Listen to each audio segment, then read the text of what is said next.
I remember my first time going to Alaska. I looked up in the sky and there was an extraordinary phenomenon going on. There were different colored lights everywhere.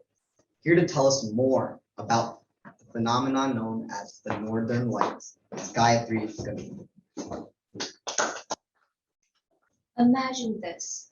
You are on a trip to the North Pole. Your group is just taking a walk when suddenly a display of glowing lights appears in the dark purplish night sky. The Northern Lights, or Aurora Borealis, are natural polar light displays seen in high latitude regions. An aurora is a natural light display seen in the night sky. It is one of the 7 natural wonders of the world, a shimmering display of reds, oranges, yellows, greens, purples, blues, and purples, basically the entire rainbow. In the north, this display is called the Aurora Borealis, or Northern Lights. In the south, this display is called the Aurora Australis, or Southern Lights. But where do these shimmering displays come from? How are they formed? And why are they even there? It all starts with the sun. The sun is made up of electrically charged particles called ions. So basically, our sun is a supercharged ball of energy. The ions continuously stream from the sun's surface, forming something that scientists call solar wind. As this solar wind travels towards Earth, it is completely stopped by our planet's magnetic field. If Earth didn't have a magnetic field, the solar wind would completely blow away our atmosphere, turning Earth into a barren, lifeless planet, like the current state of the other 7 planets in our solar system. Although the magnetic field prevents most of the solar wind ions from entering the atmosphere, a few get in and are trapped at our planet's poles in ring-shaped holding areas.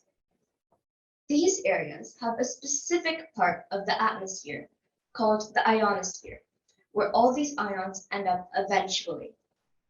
In the ionosphere, the ions in the solar wind react with the atoms of oxygen and nitrogen naturally found in Earth's atmosphere. So basically, it's kind of like one of those science fair kits that you buy at the mall, except here, the interaction between the 2 different substances happens as a part of nature. Most of these auroras occur anywhere from 60 to 620 miles above Earth's surface, but many only happen when the incoming solar wind is the strongest. The solar wind is the same for the most part, but the heating and cooling of the sun changes from day to day. Solar wind, or solar weather, is tracked using sunspots. As shown in school, the sun is not one giant orb of yellow. It just appears that way to us humans on Earth, but in reality, it's white. Sunspots, as the name suggests, are spots or regions of the sun that are colder than the rest of the sun's surface. They appear as dark blobs against a hot white surface.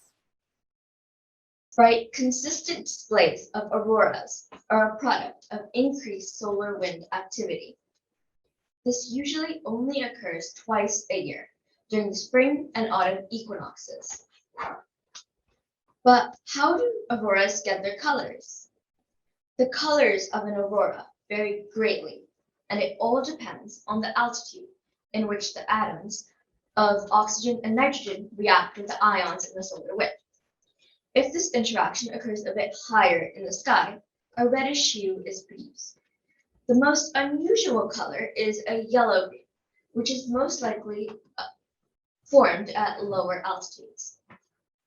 If an ion and hydrogen and helium atoms interact, then hues of blues and purples will form, but our eyes can barely see this part of the electromagnetic system. So the Aurora Borealis and its southern counterpart, the Aurora Australis, are very interesting. These flowing waves of color only appear in the night sky on special occasions. So if you happen to pass by either the northern or southern poles sooner or later, make sure to time your trip according to the nearest equinox to be able to see a gorgeous wonder of the world. Thank you.